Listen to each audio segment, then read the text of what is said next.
Jangan lupa like, komen, dan subscribe channel YouTube TVRI Bengkulu dan nyalakan lonceng notifikasinya.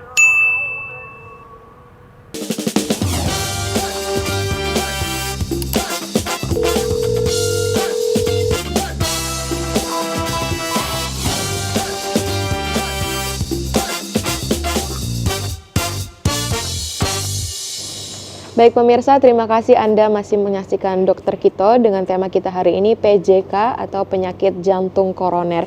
Kita kembali ke Dokter Elsa. Tadi Dokter Elsa sempat menyampaikan mengenai faktor resiko ya dokter ya. Terus saya ingin tahu kalau mengenai trauma mental itu, apakah benar itu menjadi salah satu faktor resiko dari penyakit PJK dokter? Ya. Kalau dari kata-kata trauma mental berarti kita ngarahnya ke stres ya, ada tekanan ya, tekanan pada seseorang. Jadi memang stres ini atau trauma mental ini ya, dia memang berkaitan dengan penyakit jantung atau penyakit jantung koroner. Karena apa? Karena sesaat kondisi tubuh seseorang atau secara psikisnya dianya itu mengalami ketertekanan seperti itu ya, atau stres, itu ada muncul namanya hormon kortisol seperti itu ya.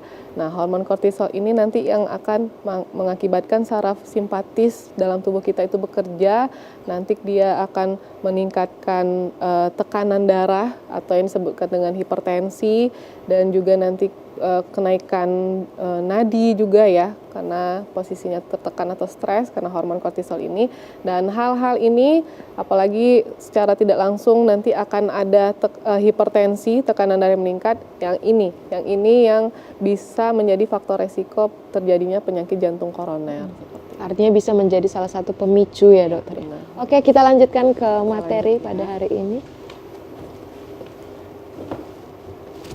Nah, ini yang tadi ya. Jadi PJK ini dia lebih banyak atau secara umumnya disebabkan karena dinding-dinding pembuluh darahnya itu mengalami penyempitan karena adanya plak. Ya, ini plak. Plak ini yang disebutkan aterosklerosis. Penyebabnya apa aterosklerosis nih? Biasanya penimbunan lemak. Lemak yang berlebih di dalam tubuh, nanti nyambung juga nih dengan faktor resiko dengan orang-orang yang kolesterolnya tinggi biasanya ya, hiperlipidemia seperti itu ya. Baik itu kolesterol total atau trigliseridanya atau HDL-nya, LDL seperti itu ya. Jadi kalau kita bicara profil lipid, harusnya pemeriksaannya itu ada 4 item tadi ya, bukan hanya kolesterol total aja seperti itu. Nah, inilah yang menyebabkan tadi penyempitan dari pembuluh-pembuluh darah arteri koroner yang ada di jantung, sehingga dia menyebabkan tidak maksimalnya sirkulasi atau peredaran yang berada di organ jantung ini. Jadi dia nggak maksimal untuk kontraktilitas atau bekerjanya organ kita ini untuk mengedarkan darah ke seluruh tubuh. Nah, ini jadi penyebab-penyebab dari penyakit jantung koroner itu. Artinya kalau untuk penyempitan lemak sendiri dari penderita yang obesitas memiliki kemungkinan lebih besar untuk penyakit jantung, dokter? Iya. Obesitas, kolesterol tinggi, penyakit komorbid lainnya ya, diabetes, hipertensi terutama, itu merupakan komorbid atau faktor risiko yang tinggi untuk seseorang itu terkena PJK, penyakit jantung koroner. Makanya biasanya kalau dokter itu dia akan selalu menanyakan penyakit komorbid lainnya. Biasanya memang penyakit jantung koroner ini dia tidak berdiri sendiri. Pasti ada penyebab lainnya atau penyakit komorbid lainnya yang memperberat dari kondisi jantung atau penyakit jantung koroner ini. Seperti itu. Nah, ini ya, ini gambaran-gambaran kenapa bisa terjadi penyakit jantung koroner ini tadi. Karena ada penyumbatan tadi ya, ada plak-plak dari penimbunan lemak itu. Nah, ini kalau kita bicara semacam grade ya. Jadi semacam grade, pembuluh darah kita itu yang bagus itu dianya masih kosong ya. Ibarat pipa itu masih bersih, tidak ada penempelan-penempelan plak-plak aterosklerosis seperti ini. Nah, yang ditakutkan ini. Jadi pembuluh darah kita kalau dianya udah ada plak-plak, dia akan semakin menyempit seperti itu. Ya, jadi makanya ada penyempitan atau memang ada penyumbatan, ada clotting clot tadi, ada penggumpalan perdarahan seperti itu ya. Ini untuk seperti gambaran ya, gambaran untuk aterosklerosis yang terjadi di pembuluh darah, terutama di pembuluh darah arteri koroner. Ini juga, ini untuk gambaran juga terjadinya aterosklerosis. Ini yang normalnya, yang bagian atas dia masih full bulat bagus, terus pembuluh darahnya masih kokoh seperti itu ya. Terus kalau sudah ada penimbunan lemak, dia akan terjadi penyempitan seperti ini ya. Atau kalau bukan kan aterosklerosis, atau karena pembuluhnya tersumbat oleh suatu bekuan darah. Nah, yang ini ya. Ini gambaran-gambaran terjadinya penyakit jantung koroner akibat aterosklerosis atau pembekuan darah. Gitu. Ini kita bicara untuk definisinya ya. Jadi kalau untuk penyakit jantung koroner ini, dianya itu berkaitan juga dengan sindroma koroner akut. Sindroma berarti kumpulan dari gejala yang diakibatkan dari pembuluh darah koroner yang sifatnya akut. Akut berarti akut itu berarti gimana bilangnya? Dalam waktu yang singkat seperti ya, bukan yang kronik. Nah, ini definisi dari SKA atau sindroma koroner akut, serangan jantung berupa kumpulan gejala yang berhubungan dengan cedera otot jantung, baik karena akibat penyumbatan pembuluh darah yang mengalir di jantung. Ini disebut keadaan yang gawat darurat sebagai akibat tertinggi kematian dari penyakit jantung ya.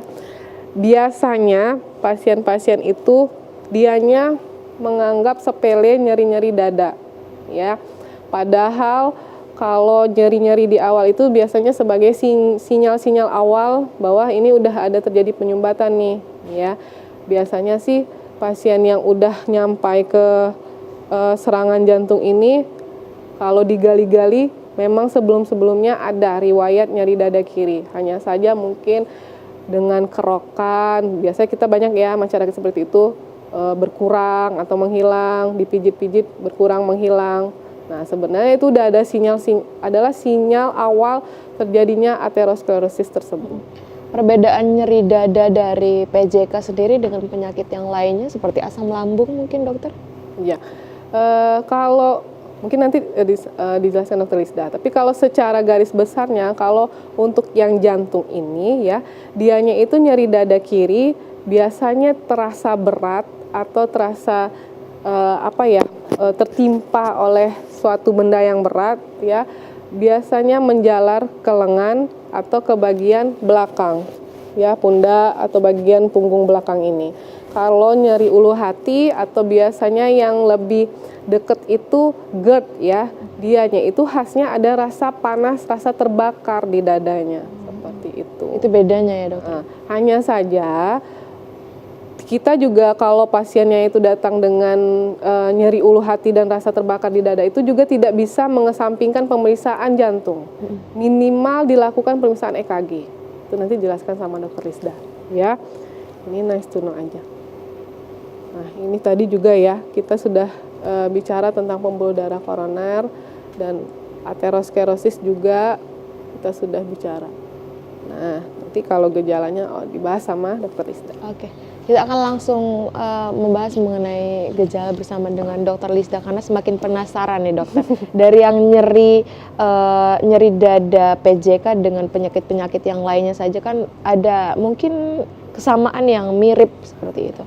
Oke, kita bahas langsung. Oke. Kita langsung bahas ya. Tadi mungkin bagaimana sih sebenarnya terjadinya penyakit jantung koroner sudah banyak ya disampaikan dan juga dijelaskan oleh Dr. Else. Nah, jadi sebenarnya kita kalau membahas tentang penyakit jantung koroner ini, fokus kita tadi seperti yang disampaikan oleh Dr. Else adalah pada jantung dan juga pada pembuluh darah koronernya. Nah, untuk masyarakat yang menonton acara Dokter Kito hari ini, mungkin untuk memudahkan dalam memahaminya, masyarakat bisa menganalogikan pembuluh darah koroner itu seperti selang. Seperti yang disampaikan oleh Dr. Else tadi. Jadi bayangin aja sebuah pipa atau sebuah selang yang mulus di dalamnya, sehingga kalau misalnya kita alirkan air, kita putar gitu ya, maka alirannya itu akan kencang dan deras. Dia akan nyampe di tujuan itu tanpa hambatan. Jadi berapa yang kita alirkan segitu yang nyampe gitu.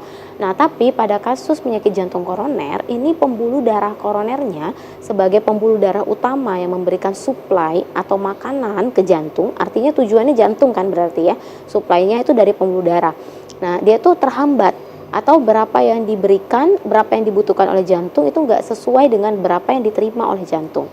Kenapa nggak sesuai? Misal nih, ketika melakukan aktivitas yang berat, maka demand atau permintaan kita akan kebutuhan oksigen yang ada di darah itu kan pasti akan meningkat nih. Misalnya kita habis berolahraga, habis melakukan sesuatu aktivitas yang berat, itu pasti demand kita itu akan meningkat.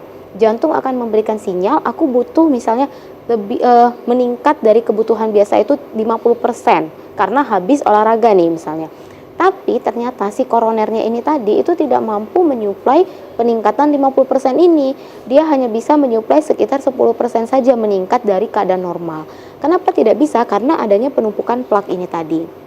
Yang tahapan-tahapannya tadi sesuai dengan dekade kehidupan ya, semakin bertambahnya usia, mulai dari 4 dekade ke atas, 5 dekade, 50 tahun ke atas, 60 ke atas, makin bertambah usia, maka penumpukan plaknya itu ya, plaknya itu 90% adalah kolesterol memang. Meskipun ada 10% hal yang lain ya yang tidak, tapi kita berkaca pada angka kebanyakannya hampir 90% itu adalah disebabkan plak kolesterol. Itulah disebut sebagai aterosklerosis. Nah, ketika ada penumpukan inilah yang menghambat jalannya darah tadi, sehingga suplai yang bisa disuplai oleh si koroner dengan demand permintaan jantung akhirnya tidak klop, nggak sama. Makanya si jantung itu kemudian muncullah keluhan yang namanya angina. Angina itu adalah nyeri sebenarnya, nyeri dada. Ya, jadi angina itu nyeri, pectoris itu adalah daerah dada. Jadi pektoral ya, makanya disebut sebagai nyeri angina pectoris ya. Jadi gejala pada jantung PJK ini adalah disebut sebagai nyeri angina pectoris atau nyeri tipikal angina. Artinya nyeri yang benar-benar tipikal atau khas untuk penyakit jantung ya. Nanti kita akan lihat apa sih sebenarnya bedanya. Nah, ini dia. Oke, dokter, sebelum kita masuk ke gejala yang akan dipaparkan oleh dokter Lisda, kita harus jeda terlebih dahulu nih.